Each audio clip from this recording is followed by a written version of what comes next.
So Tess, there are lots of cases in the news at the moment with people challenging their employment status.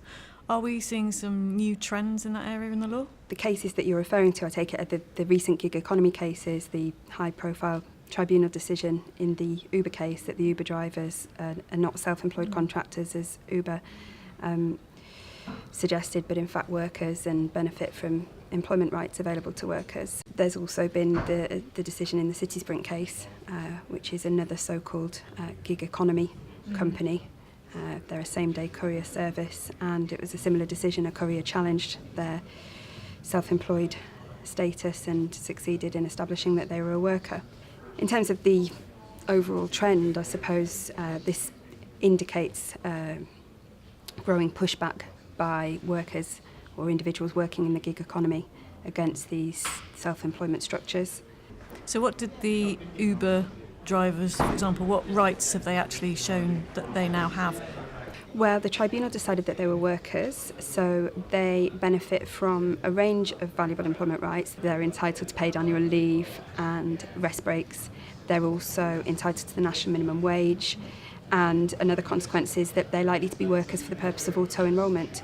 So Uber will have an obligation to enrol them in a pension scheme and make contributions for them. So that's really going to hit some businesses' margins if they have similar claims. Is that the main risk for employers? Absolutely. For Uber, they've got more than 30,000 drivers in London who they've treated as self-employed.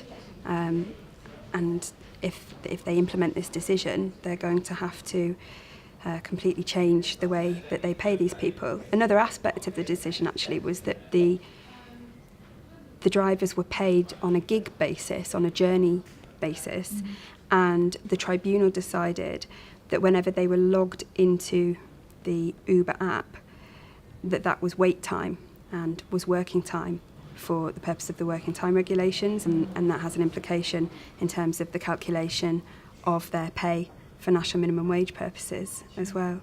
Sure. Okay. So presumably Uber and City Sprint, they had these arrangements documented quite carefully with the respective now workers. Did that not help them at all? In both of these cases, they had contracts in place describing the individuals as self-employed.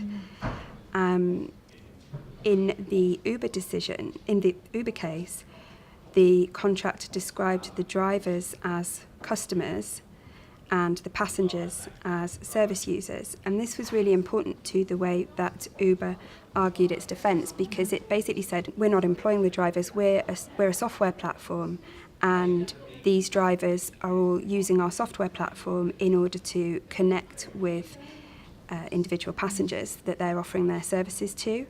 And the contracts were drafted quite carefully in order to reflect that. But in fact, the tribunal was quite scathing about the contractual arrangements and said that they bore no relation to the reality of the arrangement between the parties. I think they described them as fictional, and Uber was quite criticised for the contractual arrangements that it had in place. So they essentially looked behind what was in the contracts at the reality of what was happening. That's exactly what they did, yeah. They said they didn't reflect the reality.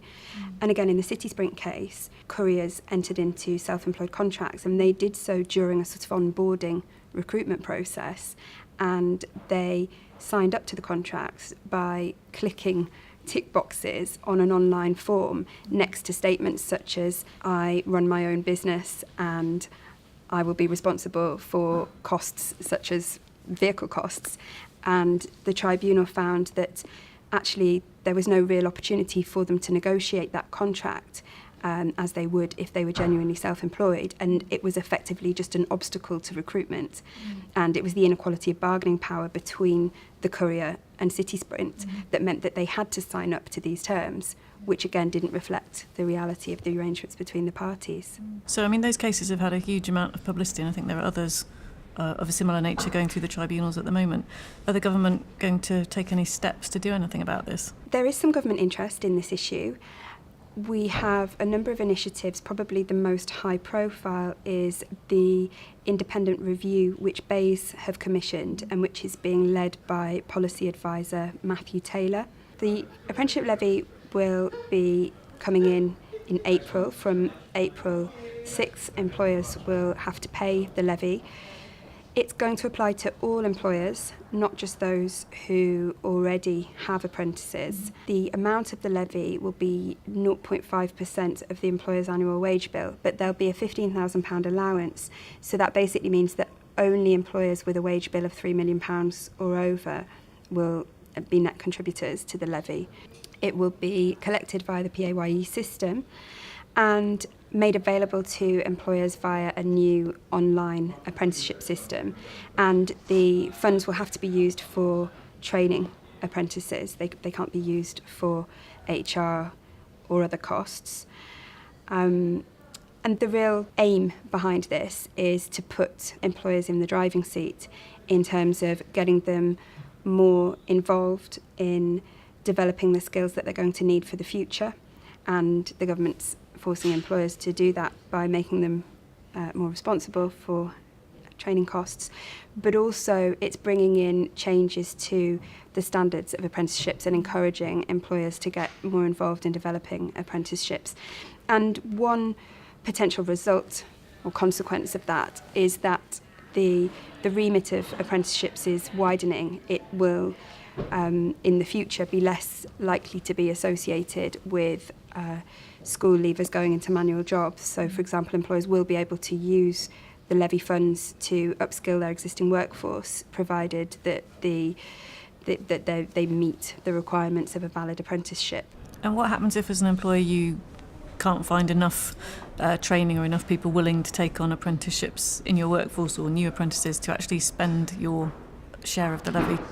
That's a really good question. There isn't going to be any allowance for employers who are struggling to spend it. The levy funds will be paid by the employer and then made available to the employer via the online portal, but for a limited period of 24 months. And if they're not used for spending on training within those 24 months, then they will disappear from the employer's account. And the government will essentially be able to reuse those funds to fund apprenticeship training for other employers.